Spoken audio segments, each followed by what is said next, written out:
Miércoles 27 de diciembre, viva la noticia, el Ministerio Público aplicó la ley de extinción de dominio a 24 millones de dólares en los últimos 3 años. Y vecinos de la zona 6 vivieron uno de los peores momentos cuando 3 pandilleros tomaron de rehén a una señora de avanzada edad.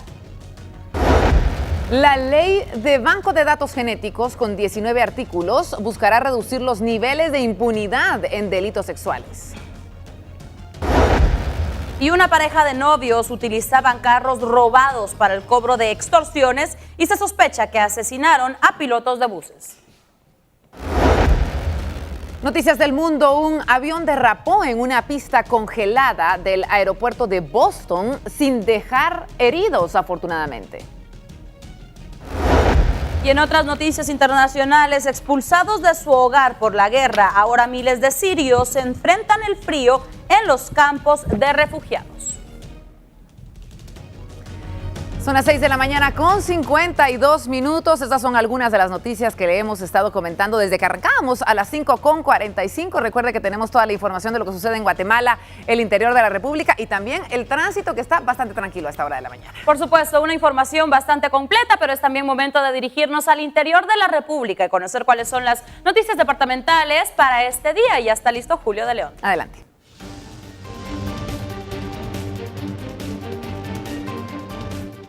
Muchas gracias, compañeras. Y sí, efectivamente arrancamos dando un recorrido por el interior de nuestro país y esto, por supuesto, a través de la portada de Prensa Libre, donde revisamos qué es lo que acontece a nivel nacional. Y justamente todo noticias, hablando de las ciudades, nos presenta cómo en Huehuetenango no hubo falsas alarmas. Es el reporte de los bomberos voluntarios de esta cabecera, en donde informaban que entre la noche del 24 a 25 de diciembre no hubo falsas alarmas y eso es ya un avance en realidad para esta comunidad y que en realidad un ejemplo a seguir para todos los guatemaltecos. En Guatemala también se habla de ventas que serán retiradas frente al Ministerio de Salud y el Hospital Roosevelt. Es lo que precisamente el ministro de Salud, Carlos Soto, estuvo mencionando ayer, que a partir del 2 de enero todas las ventas frente a estos sectores estarán siendo retiradas. En Solola, ¿sabía usted que una organización capacitó a más de 900 comadronas? Un avance también para la salud de nuestro país.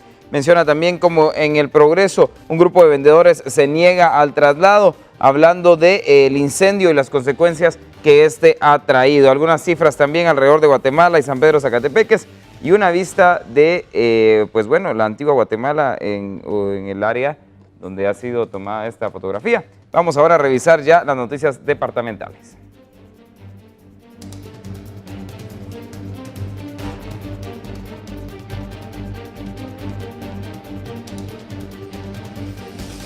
Bueno, y tenemos que iniciar nuestras noticias con una lamentable tragedia y es justamente la que tiene que ver con el sargento del ejército Diego Brito Escobedo, de 21 años, que murió al caer por un barranco y esto precisamente sucedía ayer. El barranco tenía unos 75 metros de profundidad mientras él trabajaba junto a una brigada de soldados y pobladores en el combate de un incendio forestal. Esto en la aldea Peña Roja, La Libertad, departamento de Huehuetenango. El gobernador Estuardo Varías informó que se atendió a un llamado de auxilio para sofocar el siniestro y durante estas tareas ocurrió el accidente que le costó la vida al militar. Ahí vemos las imágenes del incendio forestal. El funcionario lamentó el hecho y dijo que se harán las honras al elemento caído mientras se continúa con el trabajo hecho para poder controlar el incendio que ha consumido unas 10 hectáreas de bosque ya en ese sector del departamento de Huehuetenango.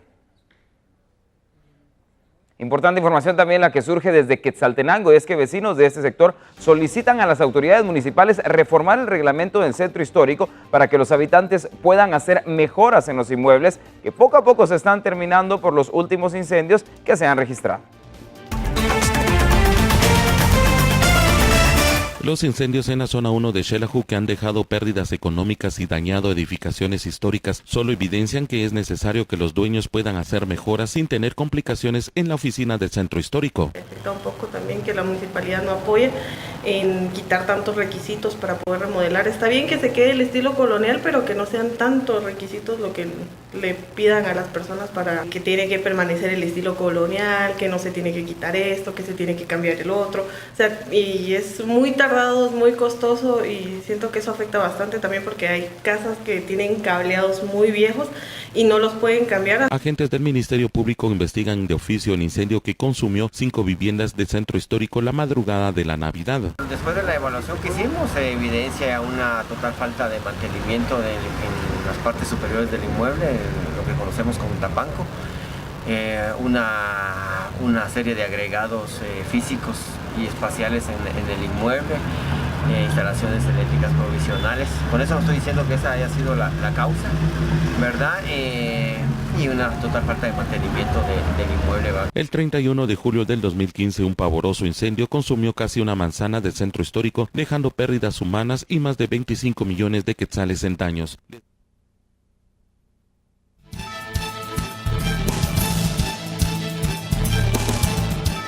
Y tenemos que hablar más a profundidad de este tema porque recordemos que la Conred nos ha informado que únicamente durante el mes de diciembre se han atacado 6 incendios en el territorio nacional. Hablábamos también de, todo lo que ha sucedido, los diferentes accidentes en torno a personas que se encuentran tratando de rescatar los bosques de Guatemala. Y justamente por ello tenemos en llamada telefónica a David de León, él es el vocero de la Conred. David, muy buenos días. Alarmante la situación realmente que se vive. ¿Cuál es la que se está viviendo actualmente en Guatemala? Muy buenos días, adelante. Buenos días, Vero. Así es, tenemos esta situación que se ha estado registrando en cuanto a los incendios forestales. Van 7 en este mes. Las condiciones o el último incendio, por ejemplo, que se ha estado combatiendo es ubicado en la aldea La Peña, esto en la Libertad Huehuetenango, en donde lamentablemente ayer uno de los elementos del ejército que estaba apoyando en estas acciones falleció, resultó víctima de esta situación al realizar este tipo de combate, cayó a una altura de 50 metros.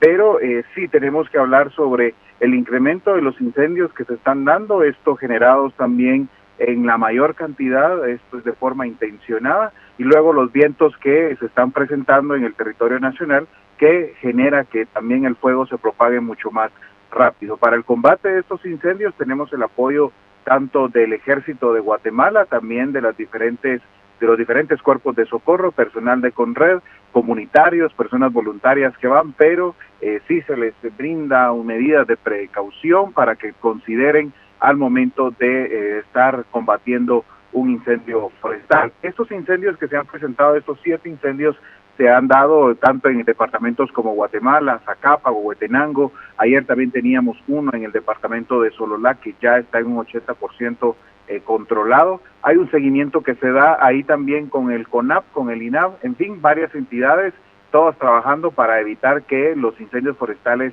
pues se salgan de control o que avancen mucho más. David, como bien lo mencionábamos, realmente controlarlos o terminar con ellos es muy difícil, sobre todo con las condiciones climáticas que están afectando actualmente el territorio nacional. Hablemos de la prevención, que es, creería yo, en donde nos tenemos que enfocar. ¿Cuáles son las recomendaciones para estos sectores de la población, sobre todo en torno a los incendios, para poder evitarlos? Bueno, sí, tenemos que tomar en cuenta que ya en estas fechas muchas personas están preparando el suelo para la siembra, tal vez no en este preciso momento, pero sí tal vez en el mes de enero o febrero las personas van a realizar este tipo de actividades. Entonces es necesario tomar en cuenta que tenemos que controlar el fuego, tenemos que hacerlo o realizar las quemas de una forma ordenada, eso por un lado, pero también por otro lado, y como hemos dicho, la mayor cantidad de estos incendios hasta este momento se han identificado alrededor del 90% que es de forma intencionada, peleas de algunas familias, de algunas comunidades, pero lo principal acá es, por ejemplo, si vamos a hacer una excursión a un lugar, a una montaña, si vamos a encender, pues a generar una fogata, es necesario asegurarnos que se apague bien, y luego también pedirle a las personas que si van a realizar o en este caso una excursión, como hemos dicho, que se aseguren que apaguen bien, pero también no generar o no dejar basura en esos sectores, aunque sabemos muchas de las situaciones que se presentan también durante estas fechas se debe también a las personas que se dedican a la recolección de leña que generan incendios forestales en algún momento. Entonces, mucha precaución, pedirles la mayor conciencia posible, tomar en cuenta que se genera el daño a todo el ecosistema, porque las personas creerán que en las comunidades no se va a generar o no van a tener mayores efectos, pero bien, hay problemas a la salud por este material que se quema también. Ya para finalizar, David, cambiamos un poco de tema, hablemos del clima, qué es lo que nos espera para los próximos días, un frente frío que está afectando el territorio nacional, hemos percibido también un aumento en la velocidad del viento. ¿Qué podemos decir para los próximos días? Bueno, sí, tenemos este incremento en la velocidad del viento que se está presentando desde el día 25, tenemos esta situación, se esperaría hacia finales de esta semana el acercamiento de otro frente frío más. Temperaturas mínimas en la capital de 11 a 13 grados, al igual que en Alta Verapaz podríamos tener en el altiplano de 1 a 3 grados centígrados. En algunos sectores puede tenerse incluso temperaturas bajo cero.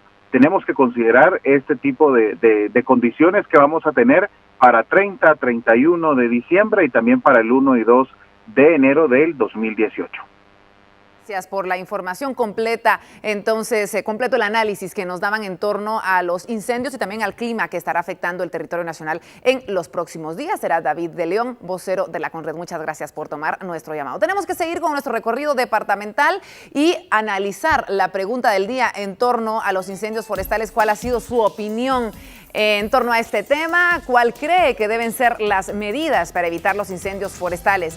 ¿Más control, mejores sanciones o educación? Son las tres opciones que usted tiene para poder votar, y va bajando, o va ganando, mejor dicho, educación con el 65%. Ahí lo tiene usted en pantalla. 7 de la mañana con 3 minutos. Salimos a las calles. Tenemos nuevamente un enlace con nuestro compañero Alberto Cardona, que se encuentra nuevamente en las calles. Adelante, Alberto. Gracias, Sara. De nuevo, buenos días. Pues nos hemos trasladado hacia el sector mejor conocido como El Caminero, acá a inmediaciones de la calzada San Juan, donde les podemos comentar que las unidades de los buses urbanos de la colonia El Milagro pues no están trabajando al 100%. Ustedes observan pues allá algunas unidades que, según la información que nos han brindado los propios pilotos y ayudantes, pues han decidido ir a guardar estos buses, a ingresar las unidades a los predios que se ubican tanto en la colonia El Milagro como en la colonia Carolingia por este ataque armado que se registrara hace pocos instantes en contra de un piloto de estas unidades, que ya fue ingresado de emergencia hacia un centro asistencial. La poca movilidad de las unidades de la colonia El Milagro ha generado que varios guatemaltecos pues decidan mejor caminar para poder abordar un taxi rotativo de los que se ubican en el sector de la calzada San Juan. También ya se nos ha explicado por parte de elementos de la comisaría 16 que han sido detenidas dos personas, dos presuntos pandilleros del barrio 18.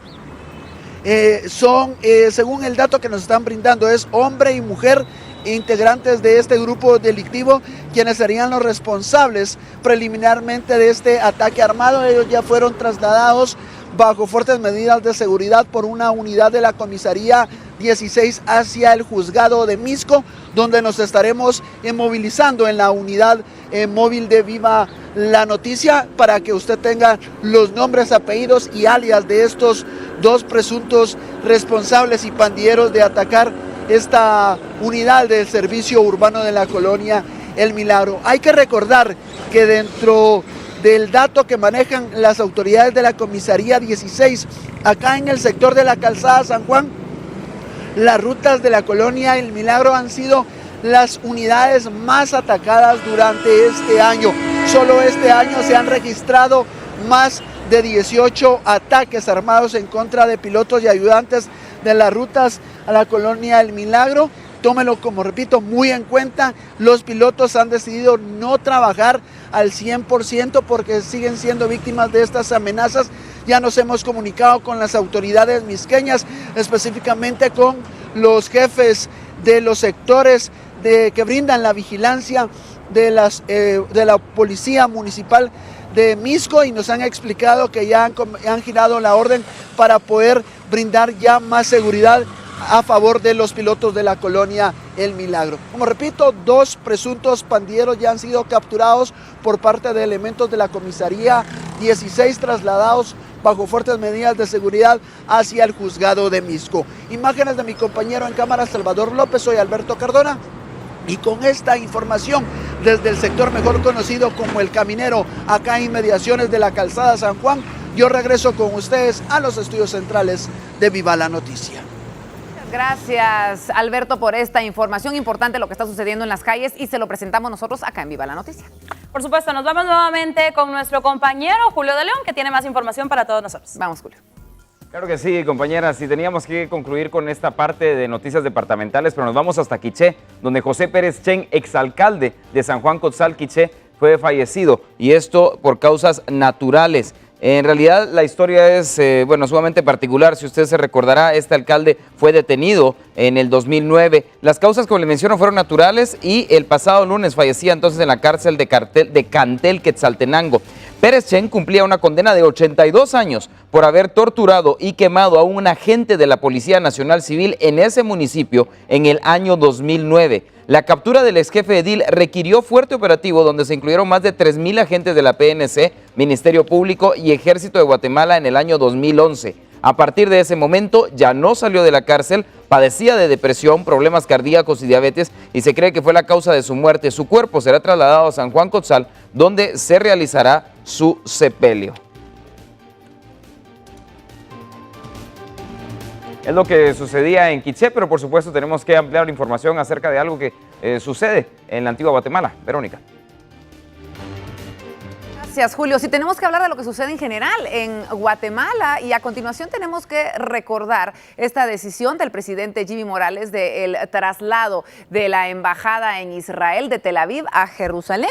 Recordemos que esta decisión en definitiva ha provocado no solo reacciones en el exterior, varios países árabes se han sumado a las condenas de la decisión de Guatemala de trasladar la embajada a Jerusalén, pero será en los próximos días que se podrá conocer realmente el verdadero costo político. Mientras tanto, ya varios sectores han demostrado su apoyo y su molestia respecto a la orden de este mandatario. Tenemos que hablar de cómo los países árabes se suman a la condena por esta decisión de Guatemala, la califican ya de una violación de la legislación internacional y que aviva la violencia en la región, aunque para el embajador de Israel en Guatemala fue una decisión bastante valiente. Estamos hablando de cómo se alinea entonces Guatemala a través de esta decisión a la política exterior de los Estados Unidos, lo que podría tener un efecto negativo en los productores de cardamomo, además del debilitamiento frente a la comunidad internacional. Así lo explicó un exministro de Relaciones Exteriores y otros analistas.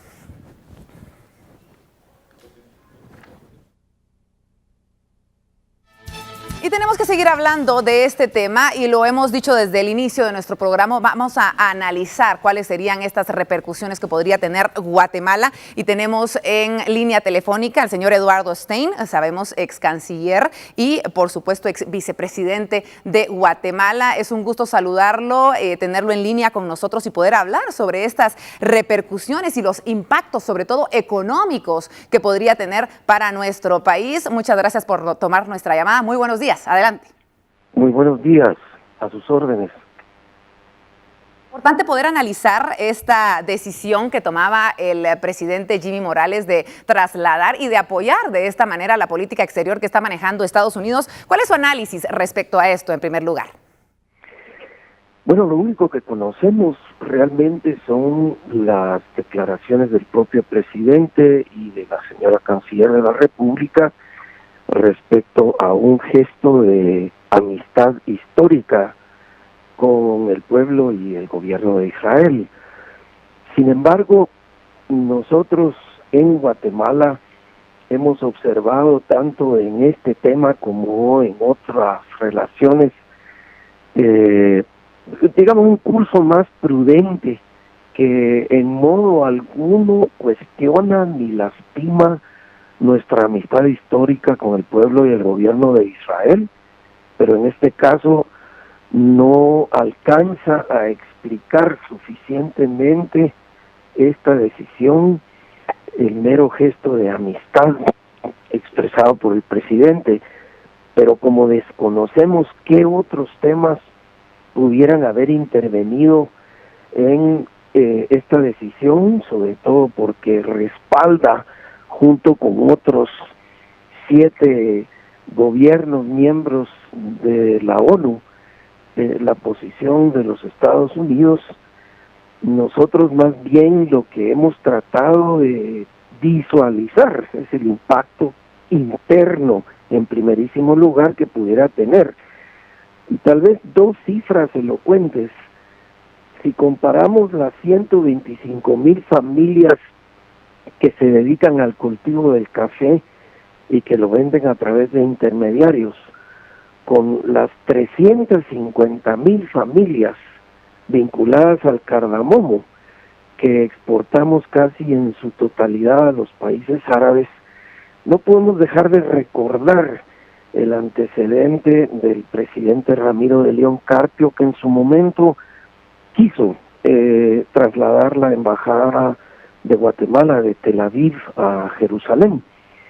Y los países árabes respondieron de manera fulminante, amenazando con suspender las importaciones de cardamomo. Eso, si multiplicamos por 5 el número de miembros de una familia, y son 350,000 familias vinculadas a esta actividad, estamos hablando de casi 2 millones de personas que se verían afectadas si es que nuevamente los países árabes buscaran una ruta retaliatoria como esta. Nosotros queremos imaginar que el presidente Jimmy Morales con su equipo de asesores habrán ponderado esta posible consecuencia, pero en todo caso la ruta de implicaciones políticas no la podremos conocer a plenitud sino hasta dentro de algunas semanas.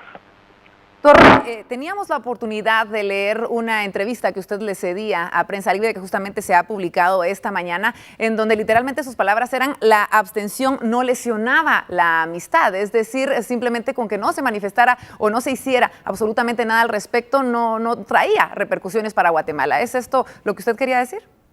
Bueno, efectivamente, eso ha sido una práctica muy común entre los Estados miembros de Naciones Unidas, y es una práctica muy común en las relaciones internacionales. Al final, un Estado se organiza para garantizar el bienestar de su propia población, y con este antecedente vemos un riesgo de afectación a decenas de miles de pequeños cultivadores de cardamomo, que de producirse esa suspensión de compras de cardamomo en los países árabes se verían directamente afectados.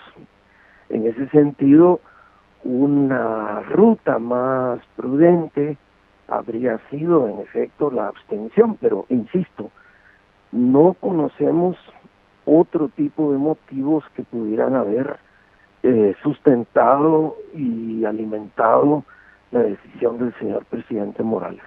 Bueno, importante analizar, doctor, antes de finalizar, lo que han dicho algunos analistas en cuanto a este tema, que podría haber sido una actitud del presidente Jimmy Morales de poder sanar algunas heridas que se pudieron haber dejado en torno al tema de la CICIG en los últimos meses en Guatemala. ¿Usted cree que podría ir por esa ruta o por dónde pudo haber estado la decisión del presidente Jimmy Morales?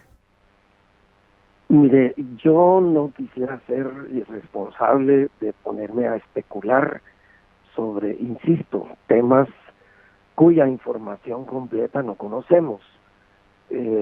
Evidentemente es una decisión que ha agradado de manera elocuente al gobierno de Israel y sin duda al gobierno del presidente Trump en los Estados Unidos. Pero ¿qué es lo que implica para Guatemala en el concierto de las naciones, en la agenda de temas específicos de Centroamérica? Realmente no lo sabemos. Mucho su análisis. Doctor Eduardo Stein estaba con nosotros, entonces muchas gracias por haber tomado nuestra llamada. Sabemos de su experiencia, de su currículum amplio que nos permite pues obviamente ver de diferente manera lo que está sucediendo en torno a este tema en Guatemala. Y tenemos que dar vuelta de página, seguir hablando de lo que sucede en nuestro país. Julio, tenemos más información a continuación.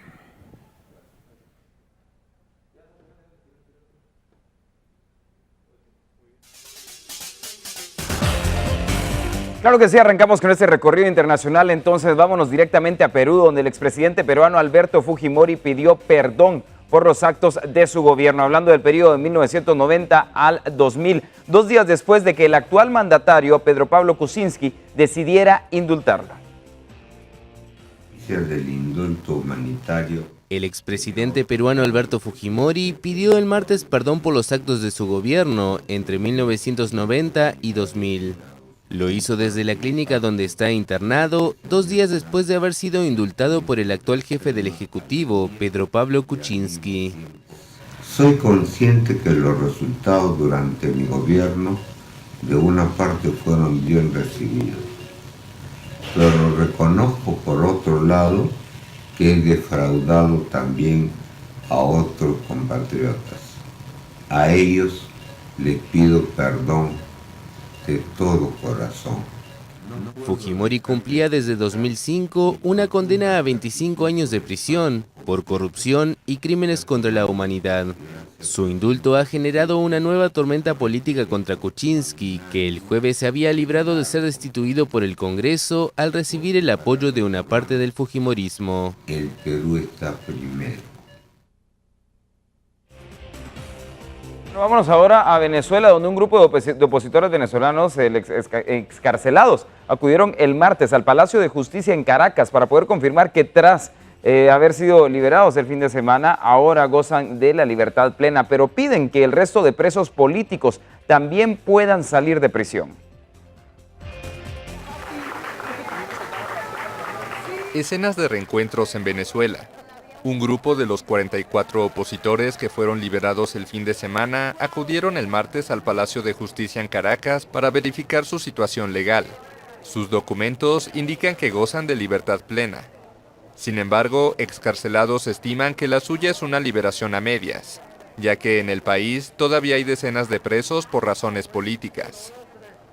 Contrario a lo que muchos pensarán, no me emocioné, sentí un dolor inmenso. Porque sabía que no íbamos todos. Sabía que me despedía y de cada persona que me despedía, de cada persona inocente, me rompía un poquito el corazón. Yo decía, ¿por qué yo? Y tanta gente se queda atrás. La Asamblea Constituyente recomendó la liberación de unos 80 opositores el sábado.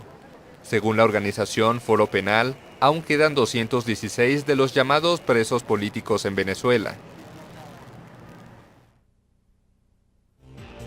Y en este recorrido internacional nos trasladamos a China, donde la justicia china condenó el martes a 2 disidentes por subversión, aunque uno fue ya eximido de la prisión por declararse culpable. El otro fue condenado a 8 años de cárcel, la pena más severa a un defensor de los derechos humanos desde la reelección de Xi Jinping en octubre. La justicia china condenó el martes a 2 disidentes por subversión. Ambos fueron arrestados en 2015 en medio de una ola de detenciones a unos 200 abogados, juristas y militantes que se encargaban de casos delicados. El abogado Ye Yang, que había acusado a la policía china de haberlo torturado, se declaró culpable y fue eximido de la prisión, en un juicio calificado de farsa por las asociaciones de defensa de los derechos humanos. Los órganos judiciales han asegurado completamente mis derechos legales y no me torturaron ni me extrajeron una confesión a través de un interrogatorio. Sobre el tema de las torturas, produje un efecto negativo e induje al público al error, por eso vuelvo a pedir disculpas. El otro acusado, Hu Gan, que se negó a declararse culpable, fue sentenciado a 8 años de cárcel. Se trata de la condena más severa a un defensor de los derechos humanos desde la reelección de Xi Jinping en octubre.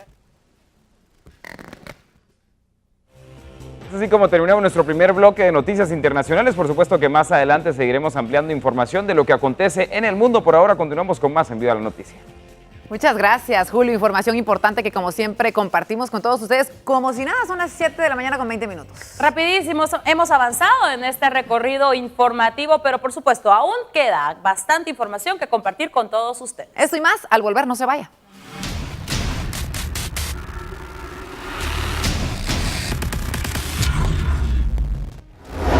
Cuando regresemos, el Ministerio Público aplicó la ley de extinción de dominio a 24 millones de dólares en los últimos 3 años. Le contamos de qué se trata.